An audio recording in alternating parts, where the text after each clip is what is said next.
Hello, and let me start by saying thank you for listening to the Calm Mum Show podcast. I'm your host Lorraine Walker, a cognitive behavioural hypnotherapist, child educator and mindset coach, and I'll be bringing you tiny 10-minute episodes, injecting some TLC to you mums out there to help shift your mindset if you're stuck, help you rein in your inner momzilla and unleash your calmer mama. I hope you enjoy.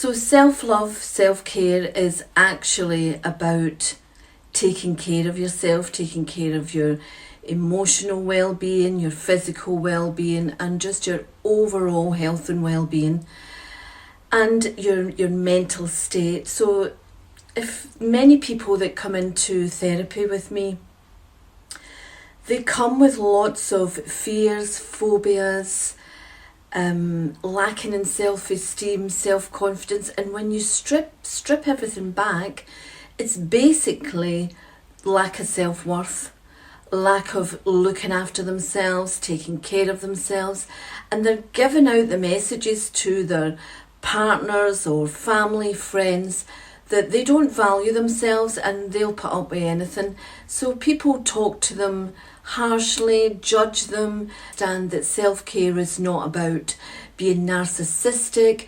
egotistical or self-indulgent. It's what we teach our children, the me, myself and I, their little brains, everything revolves around them. And that's really just where everything starts.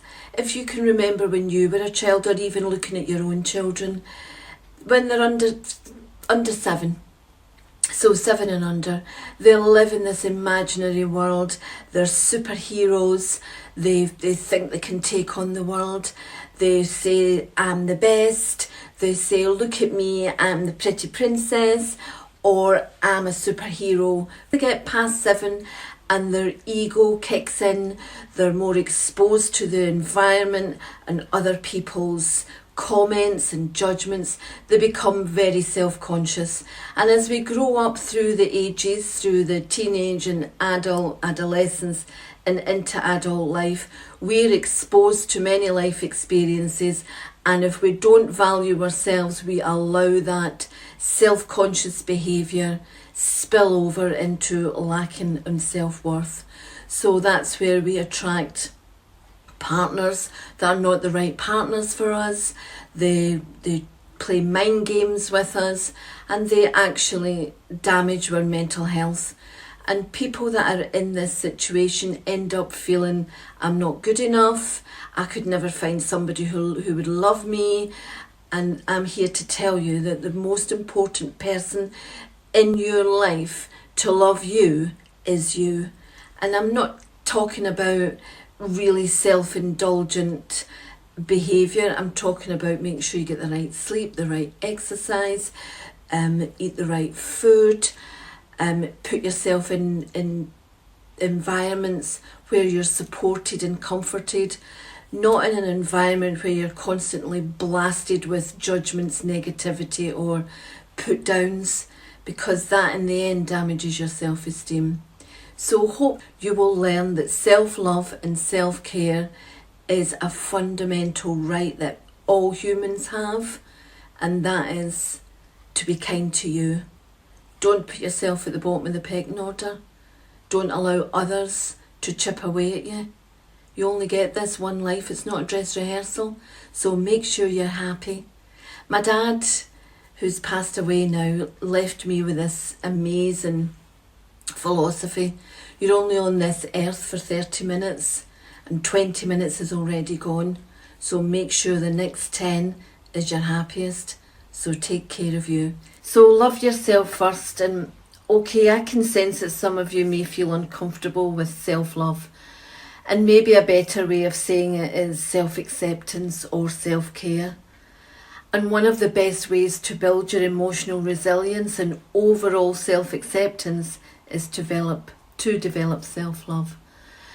Now, self-acceptance has absolutely nothing to do with being arrogant or selfish. It's actually essential for your own mental health and well-being. And self-acceptance is actually being mindful of your own internal happiness. It's about your inner core values, what makes you tick, what floats your boat, what excites you, what lights you up, what fires a flame. So self-care is also defined as self-love, and it's about taking the steps to look after your emotional well-being and physical health. I want to say self-care is definitely not about putting the keys of your happiness into someone else's pocket. Self-care is about you. It's about your internal feelings, wants, wishes, desires. So your thoughts, wishes and desires are important, because that's when you know what floats your boat. And the only way to find out is to actually know yourself. So digging deep to find out what your core values are, what your opinions are, and what your really deep inner desires are. And above all, what you think about yourself. So most of our opinions and internal values are influenced by the people in our life and our life experiences, and by our friends, or the core people that we spend most of our time with. What would make you really happy in life? So it's about really knowing yourself and digging deep and asking yourself real honest questions. Questions like, what do you want out of life? What do you like doing? What are your strengths? What are your weaknesses? What are you good at? What don't you like doing? And don't ask other people. Ask yourself, because this is not about comparing yourself to others. It's about asking yourself, what is your life desires? So loving yourself first, and the importance of self-care is actually your self-esteem, your self-worth. And learning to love yourself is really key to taking control of taking care of you. Now, I know there's a massive problem in our society with self-love, self-care. Many people compare self-love to someone being selfish, arrogant, narcissistic, but that's not true. Selfishness, arrogance and narcissistic behaviour is not a sign of high self-esteem, self-love or self-worth. These behaviours are actually signs of lacking in self-worth, self-esteem and self-confidence, because they get their kicks out of putting other people down, judging other people to make themselves feel better and inflate their ego. So I want you to have an open mind and really dive deep into what do you want out of life and what would make you really happy. Of course, the magic bullet to boost your self-esteem, self-worth and self-acceptance and overall self-confidence is to actually love yourself. And I know that that's a difficult concept for people to get their head around, particularly if they are so used to putting themselves at the bottom of the pecking order, keeping everyone else happy, even if it means doing things that they don't want to do, just to keep the peace. And if this is you looking at self-love in a different way, then maybe saying to yourself kind things rather than harsh things, maybe being more supportive of yourself, spending some quality time with the most important person in your life, and that's you. Get comfortable with spending time with yourself and recognise your value. Know that you deserve respect.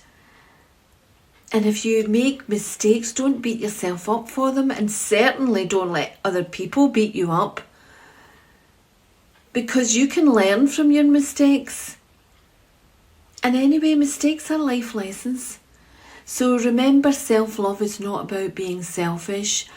It's about feeling good about being you. It's about treating yourself with kindness. And one of the things about self-love is actual self-awareness. So knowing what we want, and certainly knowing what we don't want in life. So if you're currently living in a difficult situation, or you didn't get that dream job, or you're in an unhappy relationship, really dig deep and reflect on what it is that would make you really happy. Because that's what we all want out of life, isn't it? Happiness. So look at what are your core values, and it's no good saying stay in the same place in 10 years time from now, saying to yourself, oh, if only I had did this, if I could have done that, if I'd made that decision, if only. So don't waste your life. Remember what I said before, we're on this earth for 30 minutes, 20 minutes are already gone. So make the last 10 minutes your happiest ever. Reward yourself for failures, dust yourself down and move on. And remember that self-care, self-acceptance and self-love is just as important as the air you breathe. Thanks for listening, and thank you so much for joining me today, and I hope you've had some mindful moments to take away. So in your mind, something you've learned, in your heart, something you've felt, and for your Mindful Mum toolbox, something that you can actually take away today. And remember, you can connect with me by tapping on the microphone, send me a message, or visit my website, or connect on social media. I would love to have you join my new community, the Calm Mums Academy. And one last thought for all you mamas out there, remember, you're the best mama for your child, so take good care of you. Until the next time, bye for now.